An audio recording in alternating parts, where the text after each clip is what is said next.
Hello everyone, কি অবস্থা সবার? সবাই কেমন আছেন? রোজা শেষ হয়ে ঈদও চলে গেল, তাই না?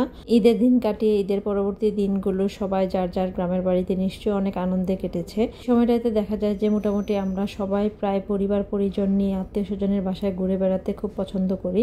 তো এমনই একটা দিন ছিল আমার ঈদের দ্বিতীয় দিন। তো সকালবেলা ঘুম থেকে উঠেই আমি নাস্তা করে নিচ্ছিলাম।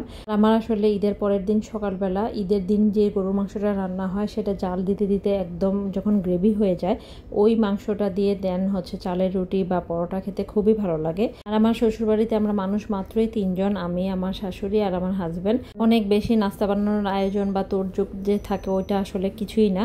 তো আমরা 3 জনের জন্য যতটুকুর দরকার অতটুকুই আমার শাশুড়ি সুন্দর মতো করে রাখে।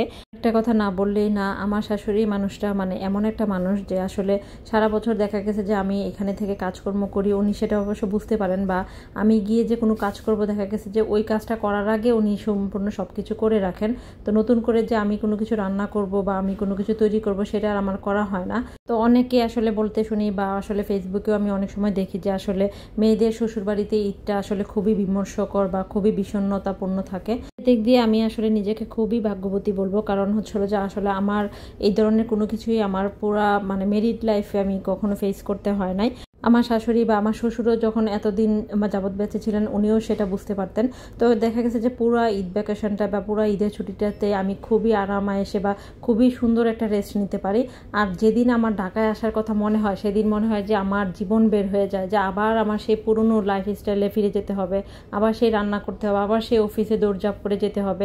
এগুলো চিন্তা হলে না আমার আর আসতে ইচ্ছা করে না। মনে হয় যে না, এই ছুটিটা শেষ হয়ে গেল, আর কয়েকটা দিন, আর 2টা দিন যদি থেকে যেতে পারতাম। বাট তো এরকম তো আসলে হয় না, ছুটি শেষ হলে তো আবার ফিরে আসতেই হয় নিজের কর্মস্থলে।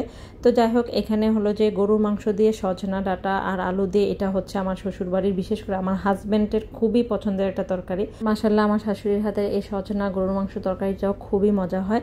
তারপর আমার শাশুড়ি এখানে আমাদের জন্য খুবই মজার একটা আচার বানিয়েছে, বড়ুইয়ের আচারটা। এটা গুড় দিয়ে, ঝোলা গুড় দিয়ে মা বানায়। এটা খেতে এত মজা হয়েছিল, আমি মনে হয় চুলাতেই অর্ধেকটা খেয়ে ফেলছি লুকায় লুকায়। তারপরে এখানে বিকালবেলা আমি একটু হালকা পাতলা রেডি হয়েছিলাম। এখানে রেডি হতে গিয়ে সেদিন একটা লম্বা কাহিনী হয়ে গিয়েছিল। ব্যাপারটা হয়েছিল কি, ঈদের দিনে আমরা সবাই প্ল্যান করেছিলাম, আমরা বলতে আমার মেজো ননাস, তারপর ভাগ্নি ভাগনা যারা যারা ছিল, আমরা সবাই মিলে আমার হাজব্যান্ডকে সবাই বলেছিলাম যে ও ঈদের পরের দিন আমাদেরকে রংপুর ঘুরতে নিয়ে যাবে।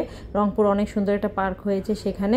তো আমরা সেই অনুযায়ী সবাই সুন্দর মতো করে গোসল টোসল করে দেন রেডি টেডি হয়ে খাওয়া দাওয়া করে রেডি হয়েছিলাম। ঘটনাটা যেটা ঘটলো, আমরা সবাই রেডি টেডি হয়ে বসেছিলাম, বাট আমার হাজব্যান্ড খেয়ে দিয়ে দুপুরবেলা এমন এক ঘুম দিল 10 মিনিটের কথা বলে, পুরোটা বিকেল জুড়ে ওর সেই ঘুম আর ভাঙলই না সেদিন। তারপর ঘুম থেকে উঠলো প্রায় বিকাল 5টা বাজে, উঠে বললো যে আমি তো 10 মিনিটের জন্য মাত্র ঘুমিয়েছিলাম, এর মধ্যে বিকাল 5টা বেজে গেল। তারপর আমরা সবাই মিলে সেদিন ওর উপর অনেক রেগেছিলাম, বাট বেচারা আর কি করবে। তারপরে ভাবলাম যে পরের দিন যেহেতু আমাদের আবার বিয়ে বাড়ি শুরু হবে, আমার ভাগ্নির বিয়ে, আমার সেজন্য ননাসের মেয়ের বিয়ের তোড়জোড় শুরু হবে পরের দিন থেকে, গায়ে হলুদ। তো ভাবলাম যে আচ্ছা ঠিক আছে, টুকটাক কিছু জিনিসপত্র আমার কেনারও ছিল, তাই ভাবলাম যে আচ্ছা ঠিক আছে গিয়ে ঘুরে আসি। তারপর ও পাশের একটা গ্রামে আমাকে ঘুরতে নিয়ে গেল, আর এত সুন্দর ওয়েদার ছিল সেদিন। শুধু সেদিন না, এবারের ঈদ যাত্রা ঈদের যে সিজনটা ছিল, পুরো সিজনে আমার শ্বশুরবাড়ির এলাকায় রাত্রেবেলা বিশেষ করে ফ্যান পর্যন্ত চালাতে হয়নি। আমি প্রত্যেকদিন রাতে ফ্যান বন্ধ করে দেন মোটা কাঁথা গায়ে দিয়ে ঘুমাতে হয়েছে। চারিদিকে এত সুন্দর একটা ওয়েদার ছিল। দিনের বেলা হালকা পাতলা একটু রোদ বা একটু গরম থাকলেও যখনই সন্ধ্যা নেমে আসে তখনই যে শীত পড়ে যায়। এত চমৎকার একটা ওয়েদার, আমি বিলিভই করতে পারি নাই যে ঢাকাতে নাকি ঈদের দিন পর্যন্ত এত পরিমাণে হট ওয়েদার ছিল, মানুষজন নাকি ঘুরতে পর্যন্ত বের হতে পারে না ঢাকাতে। আর এখানকার ওয়েদার পুরাই ডিফারেন্ট ছিল। তো যাই হোক, এখানে আমরা কিছুক্ষণ ঘুরে টুরে দেন বাসার দিকে আবার ব্যাক করছিলাম। এটা পাশের গ্রামে আমার শ্বশুর বাড়ির 2-3 কিলোমিটার দূরে। আর ওয়েদারটা এত সুন্দর ছিল, চারদিকে শুধু ধান ক্ষেত আর ধান ক্ষেত, আর মাঝখানে ছিল রাস্তা। খুবই চমৎকার লাগছিল দৃশ্যগুলো দেখতে।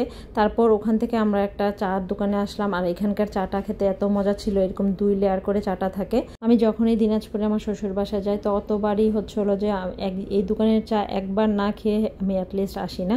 তারপর সন্ধ্যা হয়ে গেল, তারপর আমি একটা আইসক্রিম খেতে খেতে দেন বাসায় চলে আসলাম। বাসায় এসে দেখি আমার শাশুড়ি খুব সুন্দর করে তেলের পিঠা বানাচ্ছে।